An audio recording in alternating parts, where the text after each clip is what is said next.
पास रहते हैं, आप जानते हैं कि शी वाज प्रेग्नेंट। पुलिस वाले क्यों छुपा रहे हैं? तो हमारी बात हुई है कंप्लेनेंट ऑफ द केस से विक्टिम के जो शोहर हैं, उन्होंने अभी तक यही डिस्क्लोज किया है कि जो मरहुमा है वो प्रेग्नेंट नहीं। जी मेरी एक ही बेटी है, इंशाल्लाह मैं कोशिश करूँगा कि मुझे इंसाफ मिले।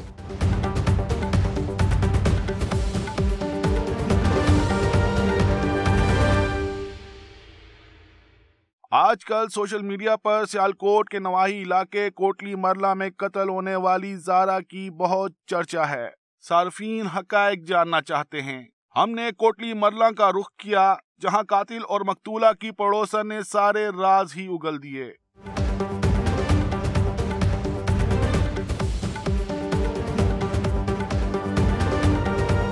ये अड्डे का जब एंट्री हुआ ना से तब इधर लड़के बैठे होंगे शायद, तो रिक्शे हैं, तो इधर जाकर जिससे मर्जी पूछें सब कुछ के पाएंगे। बड़ी खतरनाक हुआ था। इसकी बेटी से एक साथ मिली और इनका पाशिक था तो मिला था वक्ती में, और मासा से इनका वो भी मिला था। दो बेटियाँ, एक में दो बेटियाँ, दो बेटियाँ। टोटल 5 बेटियां थी। एक का मर्डर इन्होंने खुद किया। जिसका मर्डर किया था उसका नाम क्या था पता है? हाँ, दिलावेज। इनका मोहल्ले में कैसा रहन सहन था? हम इसको जानते, ये हमारे है अपने चाचू के घर, इधर मेरी आपकी शादी है, पर हम इतनी खतरनाक औरत की इस पर घर किसी का ना आना जाना था। इनकी बहू बहुत अच्छी थी, वो बाहर आती थी, बाहर से वो वापसी है जायद की उसको दिमाग थी जायद सिंह बस। आप कभी ज़ारा जिसका मर्डर हुआ है उससे कभी मिली? जी कैसी खातून थी वो? बहुत अच्छी, जिससे मर्जी पूछ सकते हैं। हाँ सब बताएंगे, बहुत अच्छी, इंतहा अच्छी। इधर बाहर निकले मर्दा आपको नजर आएंगे आपको। जी अभी हम आए हैं, अभी हम यहाँ पर 1-1.5 घंटे तक यहीं पर हैं हम। के बहुत है, आप थोड़ी देर तक भी कहें वो सारी तो होगा, जिससे पूछेंगे आप सत्य सब आपको बता। पास रहते हैं, आप जानते हैं कि शी वाज प्रेग्नेंट। पुलिस वाले क्यों छुपा रहे हैं?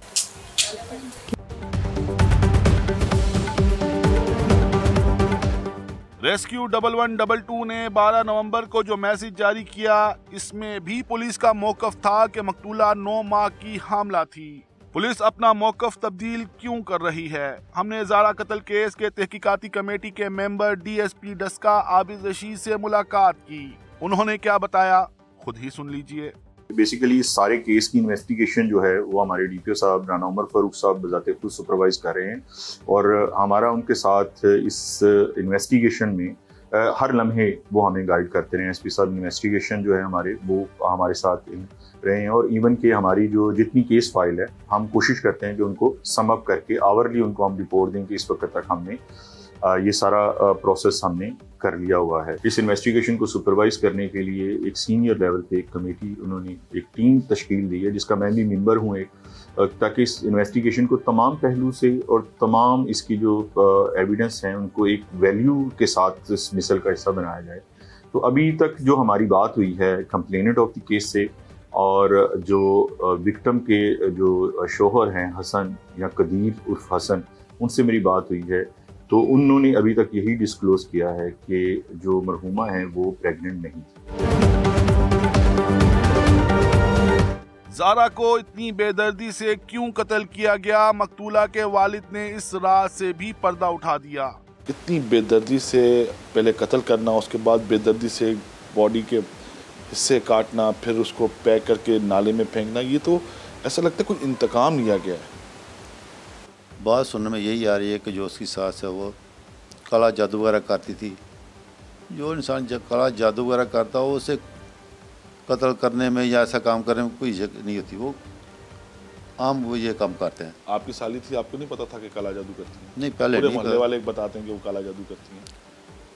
मैं तो कभी कभी बेटे को छोड़ने या कभी जब जाता 1 घंटा या आधा घंटा बैठ कर इधर आ जाता, क्योंकि मेरी बेटी का घर था।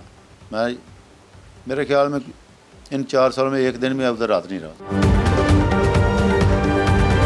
ज़ारा के कत्ल के मुहरिकात बताते हुए डीएसपी आबिद रशीद का कहना था कि इस लर्ज़ाखेज़ कत्ल की वाहिद वजह हसद है। ऐसे सेवेरिटी ऑफ इंसिडेंट्स हमारे नोटिस में नहीं आए। एक जर्नल से होते हैं जैसे सास और बहू के दरमियान, इस तरह की चीज़ें हैं, लेकिन इस तरह का अग्रेसिव टोन नहीं रही है।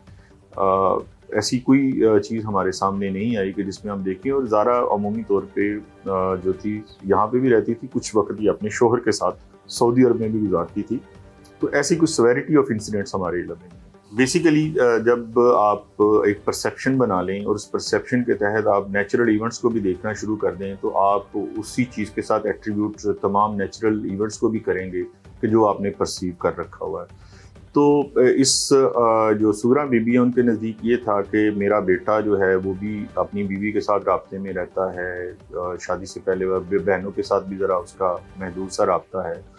तो शायद इस खतून ने उस मेरे बेटे के साथ कुछ ऐसा है कि राब्ता नहीं कर रहा, और कुछ जेलिसी भी थी, एक थोड़ा सा सेंस ऑफ डिप्राइवेशन थी कि मेरे साथ मेरा बेटा पहले जिस तरह था शादी से पहले उस तरह राब्ता नहीं है, इकलौता बेटा है बेसिकली। तो उनको फीलिंग में ये था कि मैं अब शायद इसमें अकेली रह गई हूँ।